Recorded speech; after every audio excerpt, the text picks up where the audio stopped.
చెప్పుకోబోయే టాపిక్ అలంకారాలు. అలంకారంలో చాలా రకాలు ఉన్నాయి. అందులో రూపకాలంకారం. ఈ రూపకాలంకారంలో రెండు కండిషన్స్ ఉంటాయి.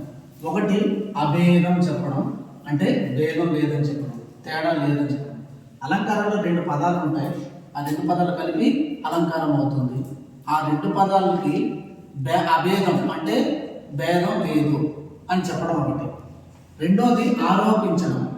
ఈ రెండు పదాల్లో రెండో పదానికి ఉన్నటువంటి ధర్మం కావచ్చు, గుణం కావచ్చు, దాన్ని ఇంకొక పదంలో ఆరోపించడం, అన్వయం చేయడం. అలా చేస్తే అది రూపకాలంకారం అవుతుంది.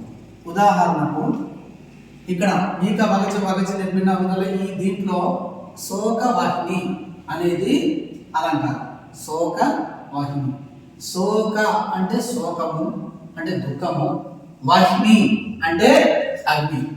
శోకం అగ్నిలా ఉంది, శోకం అంటే దుఃఖం అగ్నిలా ఉంది.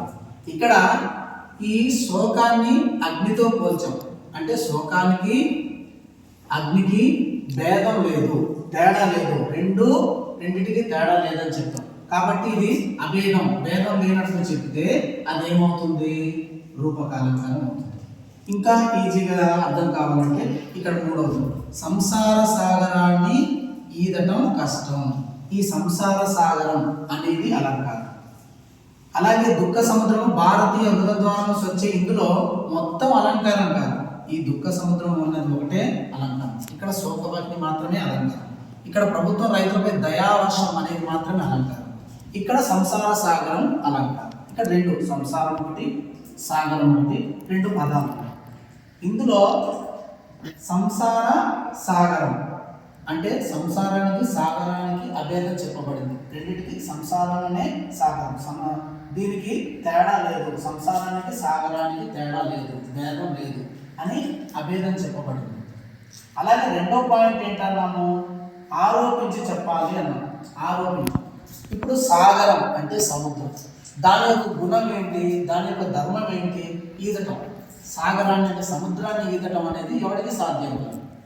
సముద్రాన్ని ఈదటం ఎవరికి సాధ్యం కాదు. ఆ సముద్రం యొక్క ధర్మం ఈదటంని ఈ సంసారంలో కూడా పెట్టారు. ఈ సంసారాన్ని కూడా ఈదటం అంటే నెట్టుకుంటూ వెళ్ళడం అనేది ఎవరికి సాధ్యం కాదు. సాగరం యొక్క ధర్మం అంటే సముద్రం యొక్క ధర్మం ఏంటి? దాన్ని ఎవరు దాటలేరు లేదా ఈదలేరు. ఆ ఈదలేరు, కష్టము అనేటువంటి ధర్మాన్ని సంసారంలో పెట్టాము. ఆ సంసారాన్ని కూడా ఈదటం కష్టం, దాటడం కష్టం. అలా ఒకటి అభేదం చెప్పాలి అంటే రెండింటికి భేదం లేదని చెప్పాలి. రెండు ఆరోపించాలి అంటే ఇందులో ఉన్న ధర్మాన్ని ఇందులో ఆరోపించి చెప్తే అది రూపకాలంకారం అవుతుంది. అభేదం అంటే చెప్పేది ఇంకొకసారి. శోకవాహిని, శోకము అగ్నిలా ఉంది అంటే దుఃఖానికి అగ్నికి ఇక్కడ భేదం లేదు, రెండు సమానమే అన్న అర్థంలో చెప్తుంది. దుఃఖ సముద్రం, ఈ దుఃఖం సముద్రం అంత లోతుగా అంత ఎక్కువగా ఉంది దుఃఖం అంటే దుఃఖానికి సముద్రానికి భేదం లేదు. దయావర్షం, ఆ దయలో ఉంది వర్షంలా ఉంది అంటే ఇక్కడ దయకు వర్షానికి అభేదం అంటే భేదం లేదని చెప్తున్నాం. సంసార సాగరం, సంసారానికి ఈ సాగరానికి అంటే సముద్రానికి భేదం లేదని చెప్పాం. అందువల్ల అభేదం అయింది కాబట్టి రూపకాలంకారం. అలాగే ఆరోపించడం, ఈ సాగరం యొక్క ధర్మం ఈదటం కష్టం, సముద్రాన్ని ఈదటం కష్టం, అలాగే సంసారాన్ని కూడా ఈదటం కష్టం. ఆ ధర్మాన్ని ఇందులో ఆరోపించం కాబట్టి ఇది రూపకాలంకారం అయింది.